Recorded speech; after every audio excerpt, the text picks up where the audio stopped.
Oi, pessoal, boa noite, muita paz a todos, sejam bem-vindos. Alexandre Camargo falando aqui de Campina Grande. Vamos começar, né? Nossa noite de estudos. Um grande abraço em todos. 20 horas, vamos fazer a nossa prece inicial. Convidamos aos nossos irmãos para nos acompanharem, elevando conosco seus pensamentos, seu padrão vibratório, para que todos juntos possamos construir um ambiente iluminado no nosso ambiente pessoal, no nosso ambiente coletivo, nosso ambiente espiritual, onde estamos todos nós acomodados, não apenas na matéria, mas também os nossos irmãos espirituais.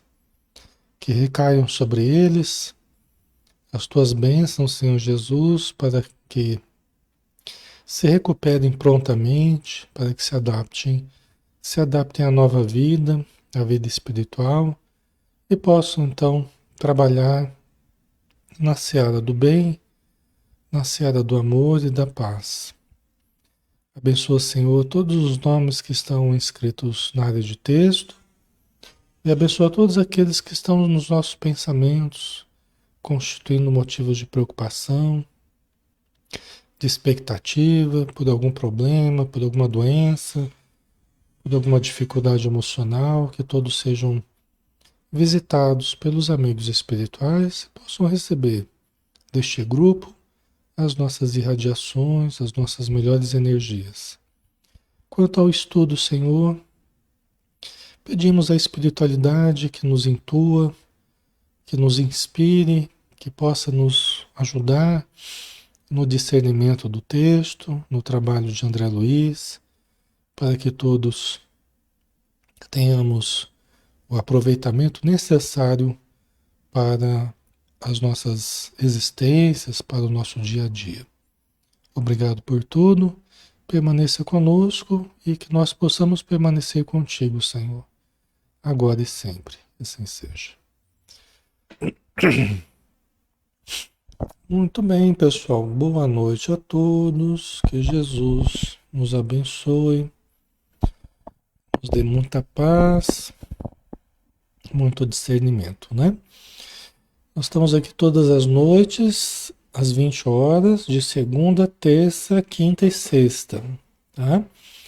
Fazendo sempre um estudo doutrinário, né? Um estudo espírita, e também na quarta-feira, às 9 horas da manhã, tá bom? Então, quem quiser participar conosco, dá para participar, quem puder, dá para participar a semana toda praticamente, né? Hoje, todas as terças-feiras, nós temos o estudo do livro Os Mensageiros do Espírito André Luiz, através da mediunidade de Francisco Cândido Xavier. 22º dia de estudo deste livro, né? Estamos no capítulo 11, Belarmino, o Doutrinador. Esse é o capítulo que nós já iniciamos. O Belarmino, que é um dos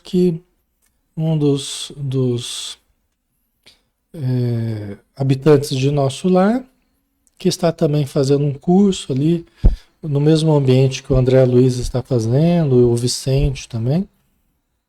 E o Belarmino está dando o seu testemunho ali diante do André Luiz e do Vicente, falando das dificuldades que o fizeram perder a oportunidade de ser um trabalhador fiel, né, do plano espiritual aqui na Terra. Na última encarnação dele, ele acabou não aproveitando a oportunidade que teve e aqui ele está nos contando a sua história. Também teve toda uma preparação, também teve todo um apoio, né? Colônias enviaram médiums para que ele auxiliasse, certamente pela condição cultural, pela condição provavelmente de liderança dele, né? Pelos potenciais que ele tinha. Foi bem preparado e algumas colônias enviaram, inclusive nosso lar, enviaram médiums, porque para a gente constituir um grupo, você precisa de quem doutrine, quem converse com os espíritos e quem dê passividade às comunicações. Quem receba os espíritos, que são os médiuns de psicofonia, né? Então você precisa ter vários médiuns, né? E você tem alguns doutrinadores também. Então ele era uma dessas pessoas, né? Que iriam coordenar, iriam ajudar no ensino, né?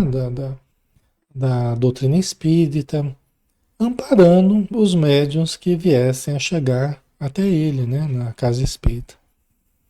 Aí ele fala aqui, né? Deveria desempenhar atividades concernentes ao meu resgate pessoal e atender à tarefa honrosa, veiculando luzes a irmãos nossos nos planos visível e invisível, né? Então, como a gente falou na semana passada, ele iria atuar para o resgate pessoal dele, porque se ele está vindo é porque ele tem coisas também pessoais a serem trabalhadas, dívidas, pessoas a serem auxiliadas, a quem ele prejudicou no passado. Então ele tinha um resgate pessoal e também ajudar a iluminar os irmãos, seja do plano material, seja do plano espiritual. Os necessitados espirituais que viessem a ter contato com ele através da conversação, através do exemplo que ele pudesse dar, né? Então essa era a expectativa da espiritualidade, né? Para o caso dele. Impunha-se-me, sobretudo, o dever de amparar as organizações mediúnicas, estimulando companheiros de luta postos na Terra a serviço da ideia imortalista. Né? Quer dizer, para ele, enquanto doutrinador, impunha-se, né? Era uma coisa, sobretudo, né? Impunha-se-me, sobretudo, quer dizer, acima das outras coisas, o dever de amparar as organizações mediúnicas, né? Os médiuns, os grupos, né? Então o trabalho dele era muito voltado para a mediunidade, né? Então se impunha a necessidade, né? O dever de amparar os médiuns e grupos e todos aqueles que demonstrassem potencial em específico, né? Não que ele não pudesse ajudar de várias outras formas, mas ele vinha com essa tarefa específica aí, né? Estimulando companheiros de luta postos na Terra a serviço da ideia imortalista, né? Então todos esses que vão chegando e que vão se adaptando à casa espírita, que vão se adaptando ao espiritismo, aos tratamentos espirituais, vão aprendendo a trabalhar com a mediunidade, que precisa, é como uma plantinha, uma florzinha, que precisa ser cuidada, precisa ser podada, regada, adubada, né, protegida, até que comece a crescer e dar as suas flores e os seus frutos aí, né? Certo? Entretanto, meu amigo, não consegui escapar à rede envolvente das tentações, né? Ele não conseguiu escapar à rede envolvente das tentações. E aí as tentações tem para todo gosto, né? As dele, foram as dele que nós vamos ver aqui. Mas as tentações é a de cada pessoa. Porque o que é tentação para mim não é para o outro. O que é para o outro não é para mim. A tentação, na verdade, é aquilo que existe dentro de nós que nos faz frágeis ou sensíveis a alguma coisa de fora. Seja o que for, né? Ok? Então a tentação, na verdade, não é de fora, é de dentro. É um problema nosso, de cada um, tá? Por isso que os espíritos tentaram tentar Jesus, né? Eles tiveram a ideia, tiveram a pretensão de tentar Jesus, né? Só que não havia condição, né? Porque não era tentação nenhuma. Qualquer coisa que propusesse para Jesus não seria tentação para ele, né? Então nem é certo a gente falar isso, porque para ele não era tentação nenhuma, né? Certo? Desde criança, meus pais socorreram-me com as noções consoladoras e edificantes do espiritismo cristão. Isso é desde criança, né? Desde criança. Quando a gente deve muito, já veio desde criança, já para dar tempo de. Para dar tempo de trabalhar, de ajudar, porque a dívida é grande, viu? Então tem que começar cedo já para não. E tomar cuidado para não se desviar, né? Porque o trabalho é grande, né? Então, desde criança, os pais já trouxeram as noções consoladoras, né, e edificantes do Espiritismo, né? Circunstâncias várias que me pareceram casuais situaram-me o esforço na presidência de um grande grupo espiritista. Né? Circunstâncias várias que pareceram casuais, né, mas não eram, né? Só pareciam. Não tem essa casualidade, né? Como a gente imagina, né? Sorte, azar, né? Na verdade, né? São forças agindo aí, né? Preparando, né? Estruturando. Então, circunstâncias várias que me pareceram casuais situaram meu esforço na presidência. Quer dizer que tudo foi levando para que ele dirigisse, né? Um grande grupo espírita. Tá? E não foi casual, né? Para ele parecia, mas não era. Os serviços eram promissores, as atividades nobres e construtivas, mas enchia-me de exigências. Levado pelo excessivo apego à posição de comando do barco doutrinário, né? Aí a gente só vai sentindo as coisas, a gente só vai entrando em contato, a gente vai se conhecendo a gente mesmo, né? Nós vamos conhecendo a nós mesmos em contato com as dificuldades, né? Que são dificuldades para nós. Então a vida vai se desdobrando e vai nos mostrando os nossos próprios problemas, através das ocorrências, através das situações, através dos grupos, através das pessoas. Né? Então, os serviços eram promissores, as atividades nobres e construtivas, né? Mas aí, em contato com essas atividades, enchi-me de exigências. É uma das possibilidades. Talvez uma outra pessoa não entrasse por aí. Mas o Belarmino, ele começou a ficar super exigente, né? Pelo excessivo apego à posição de comando.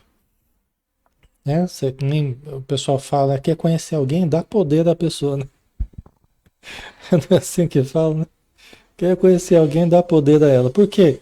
Porque muitos de nós trazemos dificuldades ainda com a liderança, com o comando, com o administrar alguma coisa, né?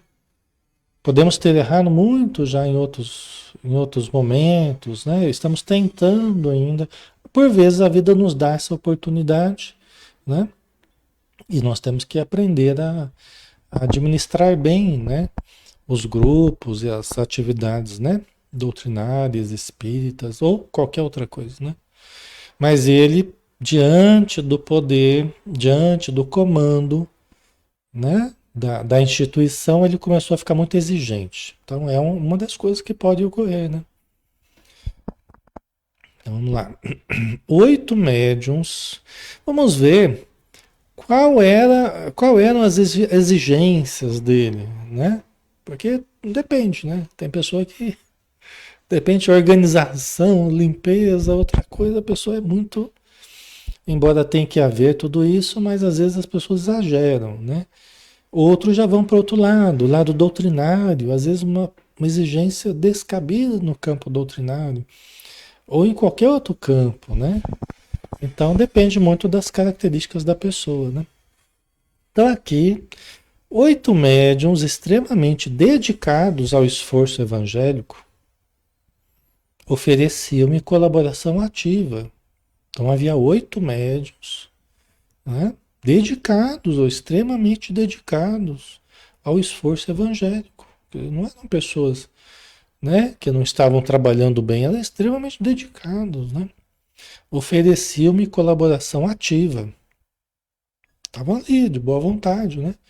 Contudo, procurei colocar acima de tudo o preceito científico das provas insofismáveis. Alexandre, pelo amor de Deus, o que que é isso?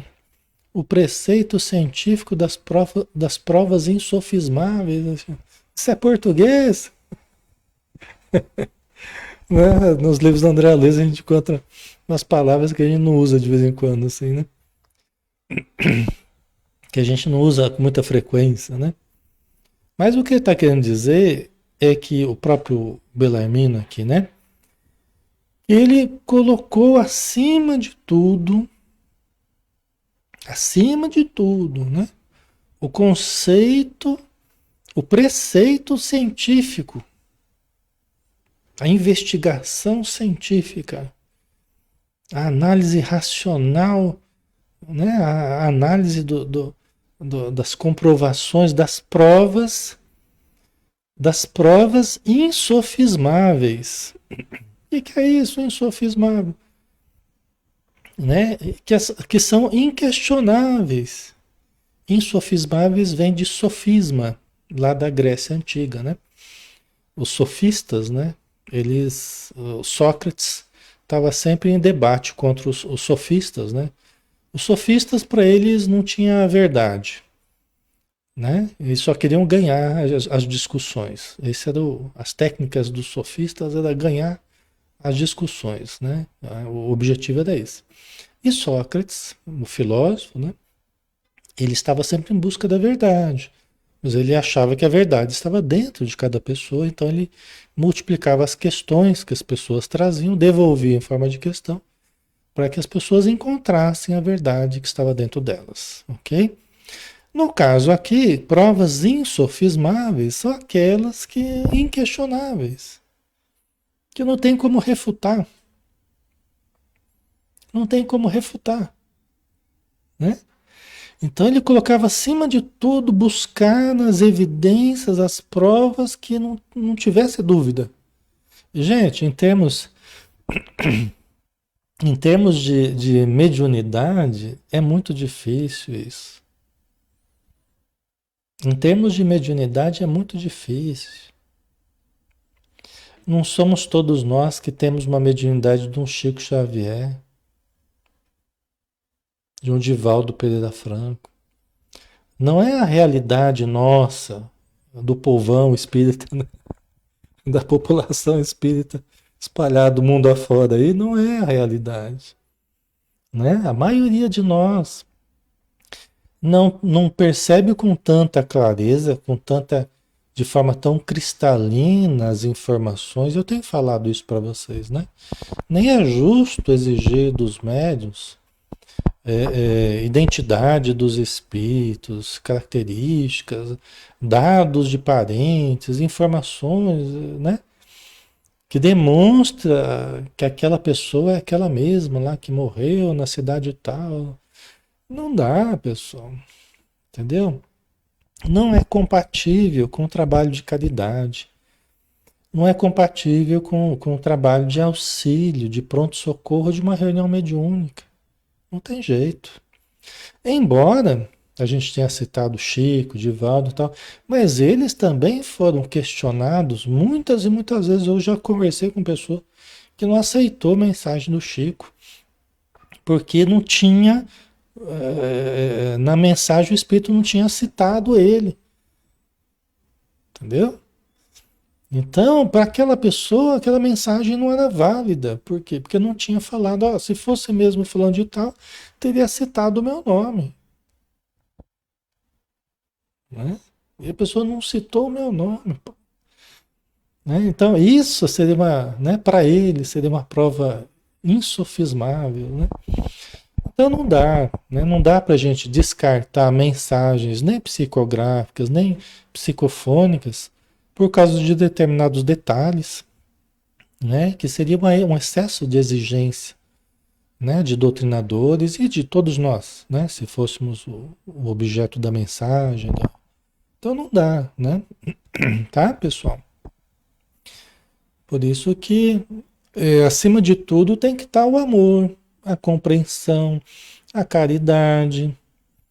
Uma reunião mediúnica, pessoal, nós temos que ter muito mais fé do que dúvida. Não é que a gente vai ser crédulo, né? De aceitar tudo, de crer em tudo, não quer dizer isso. A gente é um outro exagero, seria um outro antípoda, né? Outra ponta lá. Numa ponta o excesso de rigorismo ali, de quer comprovações. No outro, você também ser excessivamente crédulo com tudo, né?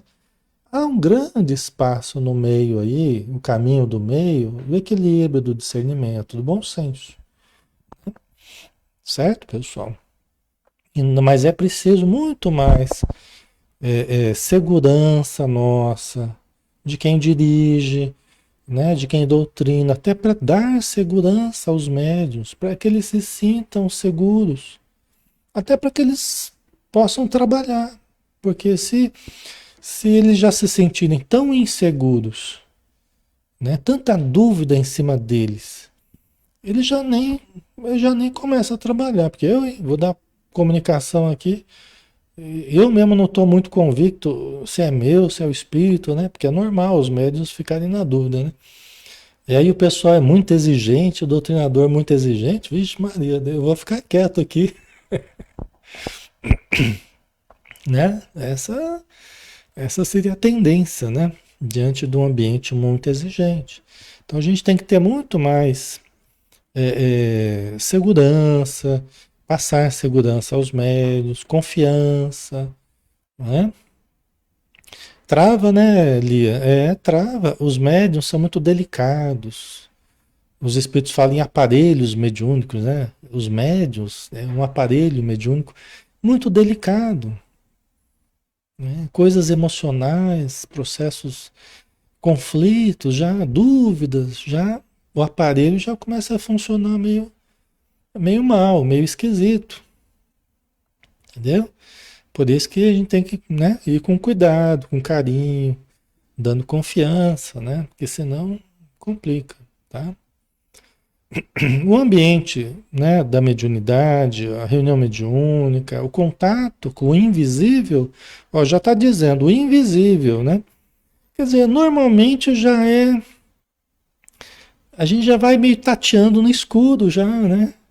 Literalmente, né? A gente vai meio tateando no escuro. É um ambiente todo incerto, inseguro para nós, né? Então tem que ser tratado com muito carinho para que o grupo produza, para que as pessoas se sintam motivadas, né?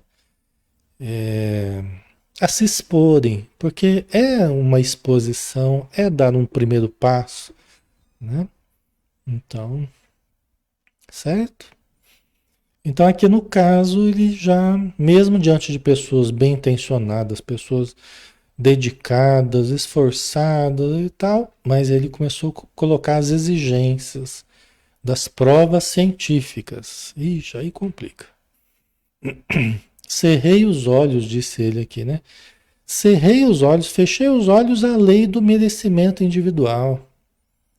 Olvidei, esqueci, né, os imperativos do esforço próprio.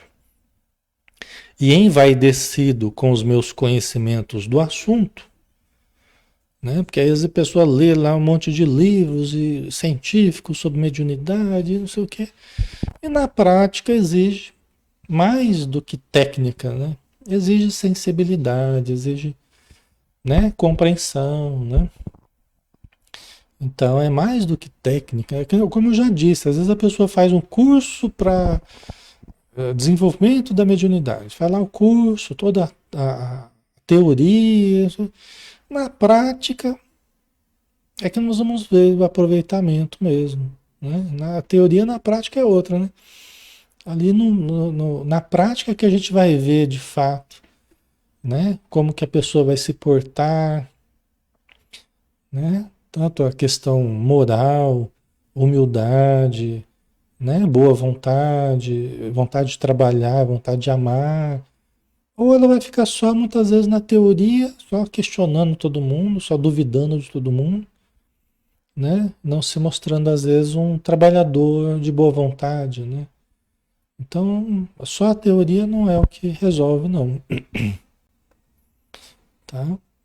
Então, vamos continuar aqui, né? Então, envaidecido com os meus conhecimentos do assunto, né? Comecei por atrair amigos de mentalidade inferior ao nosso círculo, tão somente em virtude da falsa posição que usufruíam na cultura filosófica e da pesquisa científica.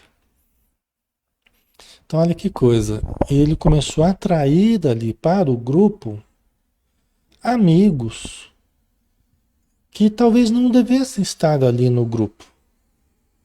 Ele começou a atrair. Tinha o grupo que era o grupo preparado para, né? O pessoal veio treinado para isso, os médiuns, tal, né? Mas ele começou a atrair amigos, amigos dele, de mentalidade inferior ao nosso círculo. Quer dizer, não era para estar ali.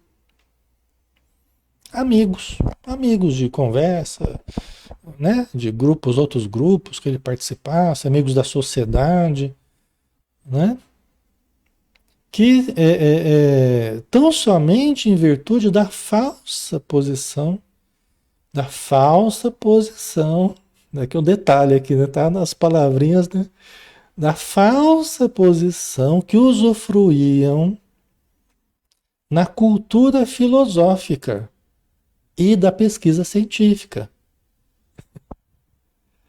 Né? Tem muita gente no campo filosófico, no campo de pesquisa, que se sente às vezes no direito de palpitar a respeito de tudo, né? Inclusive de coisa que não conhece nada, como no campo espiritual, no campo mediúnico, que só quem se debruça sobre o espiritismo mesmo, estuda a fundo e procura vivenciar, e procura ajudar e se integrar, é que tem condição de dizer de fato como é que é aquela coisa, né? Então, você vê, né? Então ele começou a atrair pessoas que não eram daquele círculo, que não tinham condição de apreciar a beleza de uma reunião mediúnica, a transcendência do que era feito ali, né? A beleza, a grandiosidade simples, mas grandiosa, né? Do que era feito ali, a caridade, e através da falsa posição que usufruíam na cultura e na pesquisa científica, né? Então, às vezes a pessoa, pela vaidade, ela quer chamar amigos lá que são pesquisadores lá da universidade e tal, não sei o quê, e vai lá na reunião mediúnica para a qual a pessoa nem está preparada para participar. E olha com que energia que vai participar. Energia de dúvida, de questionamento, energia que, para uma reunião mediúnica, mais corrói do que constrói. Né? Você coloca a gente ali cheia de dúvidas, cheia de preconceitos, cheia de desconfiança. Você tem um material altamente corrosivo ali, ao invés do material construtivo, né? Certo? Insensivelmente, sorrateiramente, sutilmente, né? Vicejaram-me na personalidade estranhos propósitos egoísticos. Então, esses mesmos amigos foram colocando, foram induzindo o Belarmino aqui, a personalidade do Belarmino, a estranhos propósitos egoísticos. Porque eram pessoas que viviam em outro mundo, em outro ambiente, outro universo, né? Não exatamente o universo do Evangelho de Jesus, do Espiritismo cristão, né? Da mediunidade, junto com a caridade, não é desse universo deles. Então eles acabaram induzindo o Belarmino a propósitos egoísticos. Meus novos amigos queriam demonstrações de toda sorte. E ansioso por colher colaboradores na esfera da autoridade científica, quer dizer, do lado dele, do Belarmino, ele queria se sentir importante e com amigos dentro que tivesse autoridade científica, talvez para comprovar as coisas ali, para dizer que ele estava comprovando a comunicação. Gente, por mais bem intencionado que a gente seja, né? Às vezes o modo de fazer a coisa tem muito de ego, tem muito de vaidade, né? Então parece ser o caso aqui, como ele mesmo está dizendo, né? O próprio Bellarmino tá dizendo isso, né? Certo? Tá ficando claro, pessoal? E aí os amigos dele, ele queria se sentir importante e queria essa proximidade com as pessoas de autoridade científica e esses amigos dele queriam provas, demonstrações de toda sorte. Que os médiuns demonstrassem. Talvez no fundo eles nem quisessem de fato a comprovação, mas eles queriam as provas, né? Porque a pessoa que muito exige, muitas vezes ela exige e depois não acredita. É que nem a pessoa que fala assim, você me prove que a mediunidade existe, me prove que o espírito existe, me prove que a reencarnação existe. A pessoa coloca em cima da gente, né? Que a gente tem que provar, né? Aí você pode falar assim, me prove você que o espírito não existe. Me prove você que a mediunidade não existe, que a reencarnação não existe. Nós teríamos muita facilidade de trazer um caminhão de evidências a favor da tese espírita, né? Mas a pessoa teria muita dificuldade de trazer evidências comprobatórias negando tudo isso que o espiritismo fala. Entendeu? Então, quem mais tem que provar é quem nega, porque as evidências a favor são muito grandes, tá? Certo? Então, vamos lá, né? Ele queria colher colaboradores na esfera da autoridade científica, né? Eu exigia dos nobres médiuns longas e porfiadas perquisições nos planos invisíveis. Né? Então ele exigia, começou a ficar exigente com os médiuns, né? Questionando, querendo descrições lá, né? A respeito dos planos invisíveis, fora do corpo, ele queria, né? Informações. O resultado era sempre negativo, porque cada homem receberá agora e no futuro de acordo com as próprias obras. Né? Por isso que ele falou, né, que ele esqueceu da lei do merecimento. Ele não tinha esse merecimento todo para ter essa comprovação toda e todo mundo se curvar a ele, dando todos os elementos comprobatórios. Ele não tinha, ele constatou isso já no plano espiritual, né? Então, mas na época lá ele esqueceu da lei do merecimento. Quem era ele para ter, né, todas essas evidências, essas provas? Na verdade, as evidências, as provas, elas estão aí na vida. Para aquele que tem olhos de ver. Tudo que o Espiritismo fala está aí. Para aqueles que têm olhos de ver. Aquele que não quer ver, você pode dar as evidências que forem, a pessoa vai continuar negando. A pessoa que tiver má vontade, tiver interesse em ser ateu, ou interesse em negar o Espiritismo, negar a fé, negar a religião, negar Jesus, negar os espíritos, a pessoa vai encontrar sempre argumentos, sempre. Não adianta. É perda de tempo. O Allan Kardec ele trabalha muito bem isso no começo do livro dos médiuns, né? Os tipos de descrentes, né? Então é interessante dar uma olhadinha lá, se tiverem tempo, né? Então, até a Ana Spina colocou uma coisa interessante: as provas estão dentro de nós. É verdade. Onde é que estão as provas? As provas estão nas perdas que a gente tem, nas dores que a gente sofre, nos reveses da fortuna, nos vários problemas familiares, nas frustrações que a gente sofre. e que a gente se sente impotente perante a vida, e que a gente vê ruir as nossas melhores esperanças, mas que eram baseadas na matéria, eram baseadas no ego, eram baseadas no apego, né, na posse, e a gente vê ruir tudo isso, aí a gente se curva e a gente pede, Senhor Deus, me ajude a me sustentar moralmente, a não fazer besteira, me ajude. Eis a prova. Deus vos tocou através da dor, através da dificuldade. Então, aquele monte de argumentos contra. Às vezes a pessoa passa pelas dificuldades, pelas dores, pelas perdas, aquilo que vai tocar a pessoa.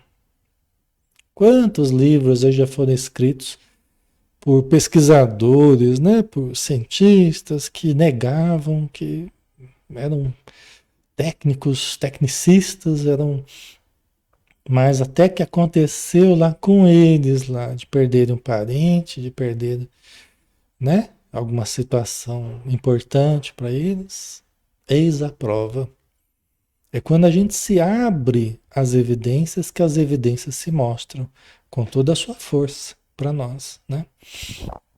É o despertamento, é quando o ego ele cede lugar ao self, que é o self, o eu divino que vem à tona.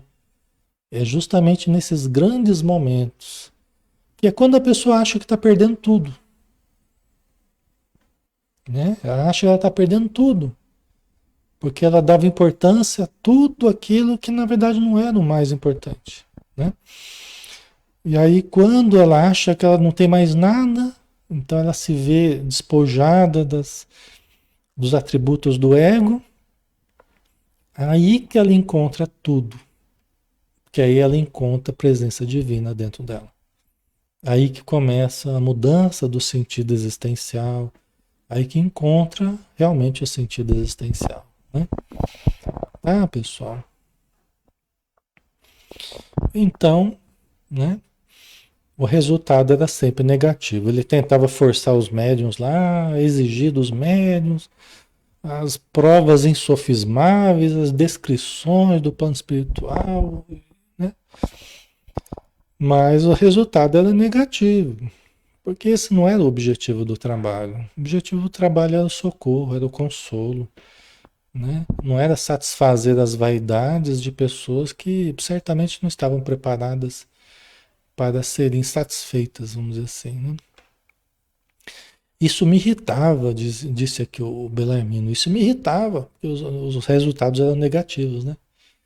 Instalou-se a dúvida em meu coração, devagarinho.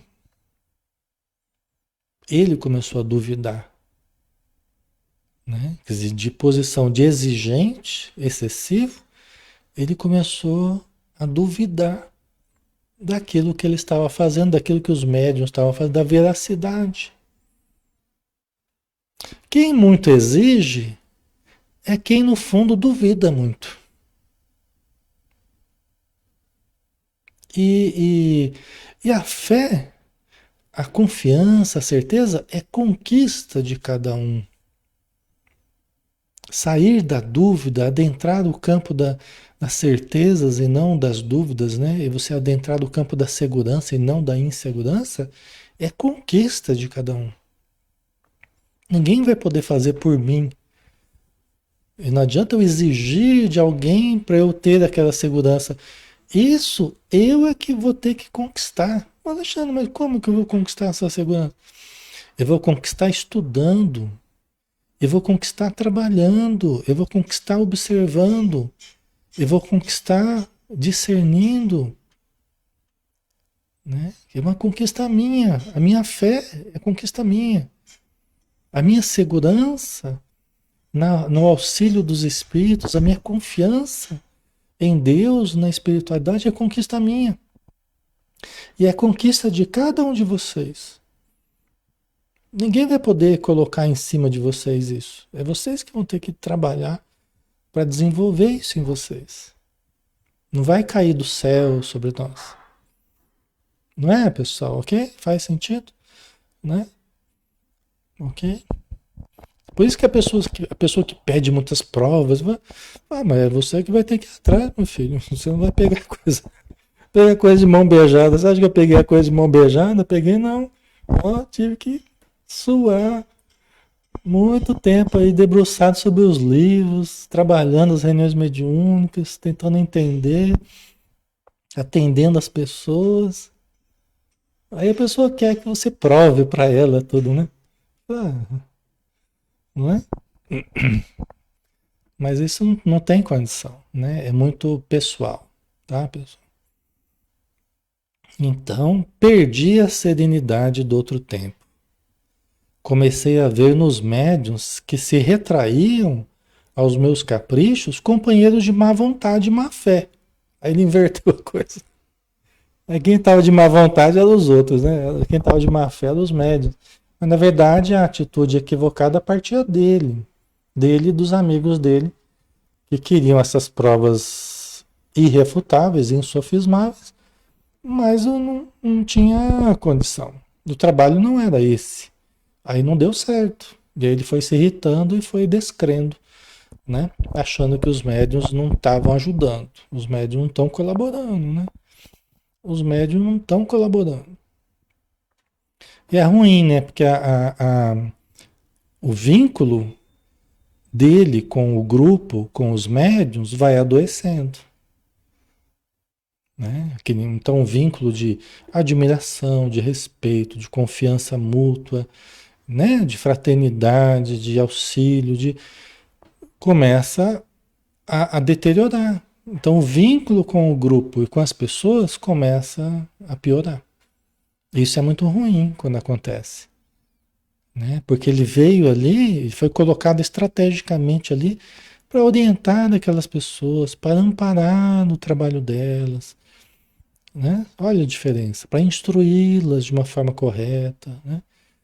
E aí, né, ele está prejudicando a relação dele com o grupo, né? Na Rogério Alexandre, eu sou médium um pouco consciente, né? Fica meio insegura, mas desculpa pessoal, hoje deu uma tossezinha aqui de novo, mas é perfeitamente normal, Rogério, perfeitamente normal, tá? Todos nós, principalmente no começo, né? E mesmo ao longo de algum tempo, a gente vai tendo insegurança, né? Que a gente também deve ir vencendo, superando, como a gente está falando aqui, através do estudo, através do trabalho, da prática, né? Da observação, do aprendizado, do autoconhecimento, tudo isso vai ajudando, né? A gente a superar dessas inseguranças, né? Lógico que uma boa orientação ajuda também, né? Como quando o dirigente, o doutrinador e tal, ajuda, né? Tem experiência para poder ajudar a superar as inseguranças, é bom, né?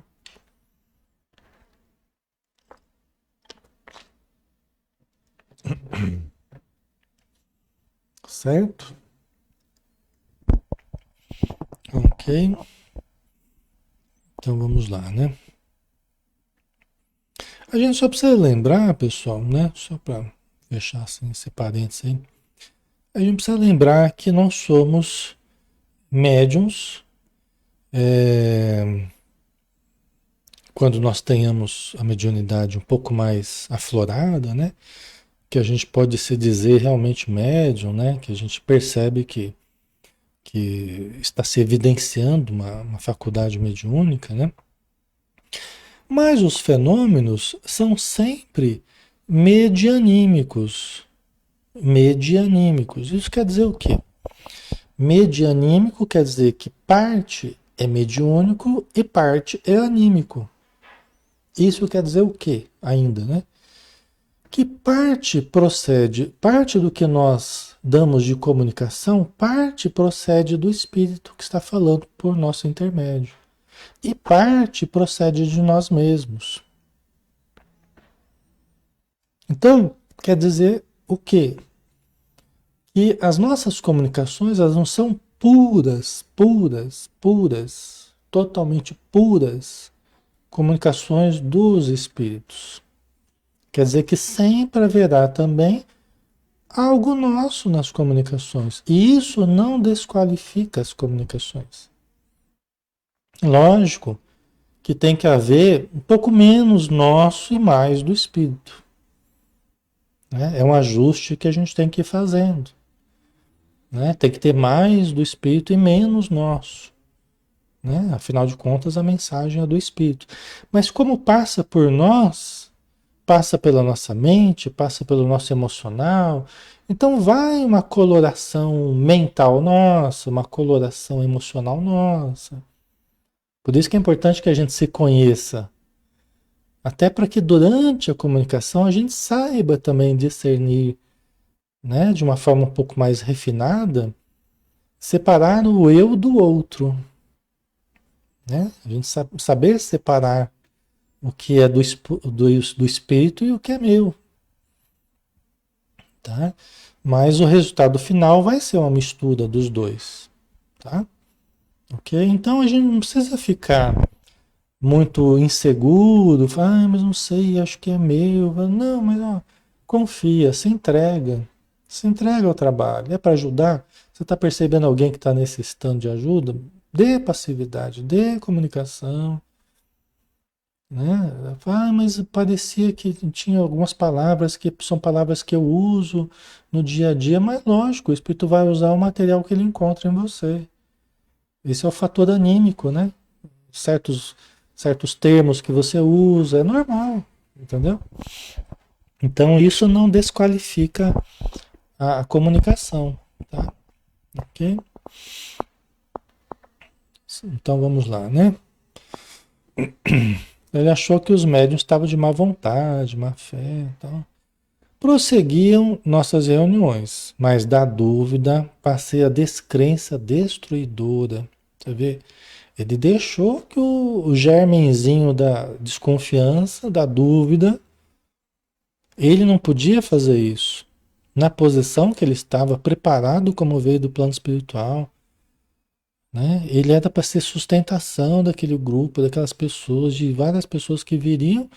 Ele não podia fazer isso. Ele não podia se deixar, né, controlar ali pela dúvida, pela insegurança, pela descrença, né? Seria a pior coisa para ele, como um dirigente de uma casa espírita, como um dirigente de uma reunião mediúnica, né? Seria a pior coisa. Ele acabou indo por esse caminho, né? É como se fosse uma escada. Ele foi descendo a escada, degrau por degrau, foi descendo. Foi descendo, foi descendo. Uma queda. Uma queda, né? Certo? Não estávamos num grupo de intercâmbio entre o visível e o invisível? Não eram os médiuns simples aparelhos dos defuntos comunicantes? O pensamento dele, tá? Na época, ele está relembrando com pesar, né? Com tristeza, ele está relembrando os argumentos dele, né? Não eram os médiuns, não eram, a gente não estava promovendo o intercâmbio entre os dois planos? Isso não era uma coisa boa? Os médiuns não eram apenas simples aparelhos, telefones de comunicação entre os encarnados e os desencarnados? Então, o que eu estava fazendo de errado? Eles é que não queriam trabalhar, né? Por que não viriam aqueles que pudessem atender aos nossos interesses materiais imediatos? As exigências que eles estavam pedindo. Por que eles não viriam, já que eles estavam ali se dispondo a entrar em contato com os espíritos, tal, né? Muita gente pensa assim, né? Não seria melhor estabelecer um processo mecânico e rápido para as comunicações? Tipo um aparelho mesmo, né? Não seria melhor criar um aparelho? Então, as ideias que passavam pela cabeça dele, né? Que os médios não estavam colaborando, né? Era melhor construir o aparelho que, né? Não que não venhamos a construir aparelhos assim, né? Talvez o futuro nos reserve surpresas nesse sentido, né? Diz até o Chico que sim, né? Que daqui a alguns anos nós teremos aparelhos de comunicação com o plano espiritual, né? Mas enfim, voltemos ao Belarmino aqui, né? Que os aparelhos aqui são outros, né? São os médiuns que ele está criando problema aqui. Porque a negação do invisível, porque a negação do invisível aos meus propósitos de demonstrar positivamente o valor da nova doutrina. Quer dizer, a intenção dele parecia ser uma intenção boa, porque ele queria provar o valor da doutrina e tal. Às vezes a nossa intenção é até louvável, mas tá errado. O caminho não é esse. Não era esse o objetivo, não era esse. A preparação não foi essa. Talvez outras pessoas venham com programação nesse campo. Pesquisadores que pesquisaram as materializações e, né, e vários outros fenômenos, tal, poltergeist, né? Mas não era o caso do Bellarmino ali. Não era o caso dele, né? Aqueles que pesquisaram transcomunicação, né, Marie Claire? Né? Que é interessante, é louvável, é importante, mas é diferente do trabalho que ele veio preparado para realizar, né? Então ele se questionava, puxa vida, né? A gente está querendo comprovar o valor da nova doutrina, né? Debalde, Elisa, a esposa dele, né? Elisa me chamava para a esfera religiosa e edificante. O que é isso, a esfera religiosa? Lá o campo do ambiente da casa espírita, da simplicidade do evangelho, dos questionamentos doutrinários, para atender a multidão, para aliviar os sofrimentos, para ampliar a visão das pessoas sobre a vida, sobre os relacionamentos, sobre a vida após a morte, né? A diminuir a saudade dos entes queridos e tudo aquilo que a gente sabe que o consolo é importante, né? O Espiritismo é o consolador prometido, né? Então a esposa dele percebia lá o problema e tentava chamar ele para a esfera da religião. Fica aí tanto na questão científica, vai um pouco mais aqui Jesus, oração, né? Onde poderia aliviar o espírito atormentado? Seria o remédio para ele. A esposa dele estava bem doída, tentando chamar ele para o remédio, né? O Evangelho, todavia, é livro divino. E enquanto permanecemos na cegueira da vaidade e da ignorância, não nos expõe seus tesouros sagrados. Por isso mesmo, taxava-o de velharia. Estão sentindo a personalidade dele, né? Né? Interessante, né? O Evangelho é livro divino que, enquanto nós permanecemos na cegueira da vaidade e da ignorância das verdades eternas, né?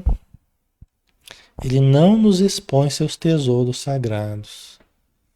E aí por isso, né? Porque ele não conseguia compreender a excelsitude do Evangelho, a grandiosidade, aliada à simplicidade do Evangelho, ele taxava de velharia, né? Como muitas pessoas fazem, né?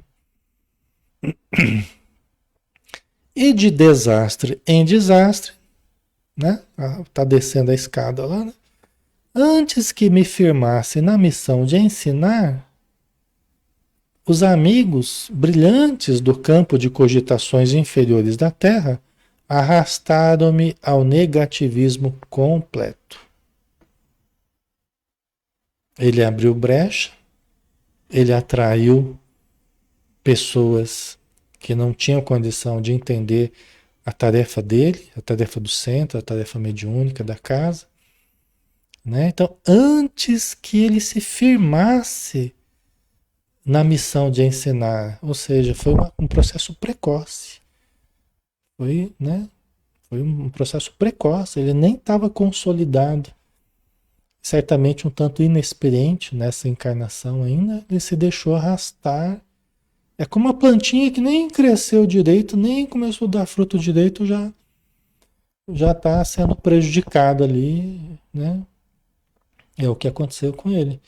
Os amigos brilhantes do campo de cogitações inferiores da Terra os especialistas em ciência, especialistas nas teorias brilhantes, mas que não tem nada a ver, né? Ou que não tem sintonia com o que a gente está estudando ou fazendo na casa espírita, né?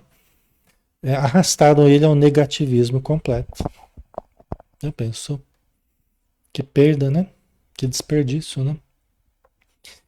Do nosso agrupamento cristão, onde poderia edificar construções eternas, transferi-me para o movimento não da política que eleva, mas da politicália inferior, que impede o progresso comum e estabelece a confusão nos espíritos encarnados.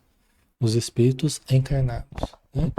Quer dizer, aí ele foi apagando a luz dele, foi se afastando do movimento cristão, do movimento espírita, do movimento de amor, do evangelho, onde ele poderia executar os trabalhos dele, e aí abriu margem para um outro tipo de situação, que foi uma questão política.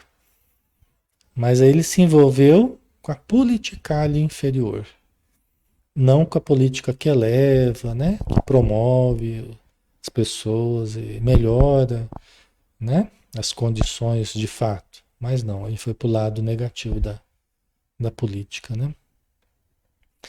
Por aí estacionei muito tempo, desviado dos meus objetivos fundamentais, porque a escravidão ao dinheiro me transformara os sentimentos, né? Então aí, porque aí, pessoal, vai surgindo coisas do passado, né? Tendências do passado, problemas, ambições. Porque quando a gente apaga a nossa luz, e quando a gente começa a sair da programação que é da nossa garantia de equilíbrio nessa vida, porque foi toda estruturada para isso, né? Quando a gente começa a abandonar isso, o caráter missionário da nossa existência, aí a nossa vida vai se transformando numa espécie de repetição dos velhos erros do passado. Aí é como se a gente abrisse o baú de problemas nossos do passado e começasse a revirar. Aí surge vício, surge apego material, ambições desmedidas, surge a questão do poder, surge tudo. Aí, aí a perda é total, né? Certo? Então, no caso dele, ele foi atraído. Porque devia ser alguém com uma certa liderança, né? A personalidade dele, de dirigente, a personalidade de uma pessoa que, né, costuma liderar, costuma organizar e tal, né? Então ele foi atraído para a política e para a questão financeira, né? E aí a escravidão ao dinheiro transformou os sentimentos dele. E assim foi até que acabei meus dias com uma bela situação financeira no mundo. Que todo mundo poderia dizer, nossa, que sucesso, né? Você olha assim, olha, a pessoa bem sucedida, está muito bem, fulano de tal, né? Então foi assim que acabei meus dias com uma bela situação financeira no mundo e um corpo crivado de enfermidades, com um palácio confortável de pedra e um deserto no coração. Satisfazer os desejos materiais, as buscas materiais, né? Que ele quis, mas não satisfez a programação que ele precisava para resgatar débitos do passado e para ajudar o programa de elevação de outros seres, né? Certo? Está aqui resumida o drama aqui, resumido. A revivescência da minha inferioridade antiga religou-me a companheiros menos dignos no plano dos encarnados e desencarnados. E o resto o meu amigo poderá avaliar: tormentos, remorsos, expiações. Então, aquilo que eu estava falando, você apaga a sua luz, você começa a reviver, você começa a vivenciar de novo as coisas do inconsciente. Você tem o self ali, a luz, ativando as regiões nobres. Quando você começa a apagar aquela região superior, você vai caindo, né? Dentro de nós, a gente vai caindo, vai despencando para o passado. Então, nossa vida vai se transformando a repetição de antigos débitos, antigos erros do passado.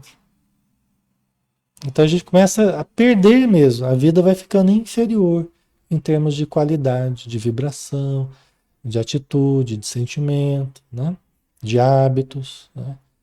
Então, a revivescência da minha inferioridade antiga, passado, religou-me a companheiros menos dignos no plano dos encarnados e desencarnados. Quer dizer, ele foi caindo dentro dele e foi sintonizando com encarnados e desencarnados de uma condição pior. E o resto a gente já conhece. Tormentos, remorsos, expiações. A gente já está acabando, pessoal.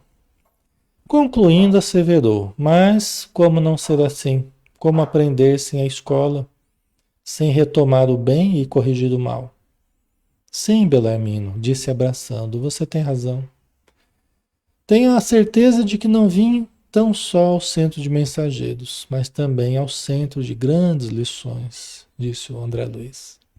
É verdade, né? Para eles e para nós, né, pessoal? Grandes lições, né? Alertas, né? Para todos nós. Certo?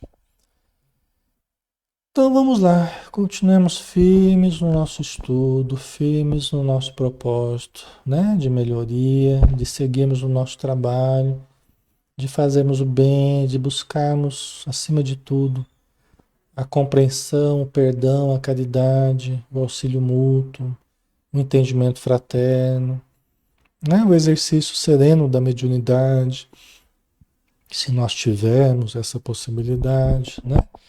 Vamos continuar fazendo arroz com feijão, mas vamos firme, né? E sempre, né? A questão é continuar, né? Tá bom?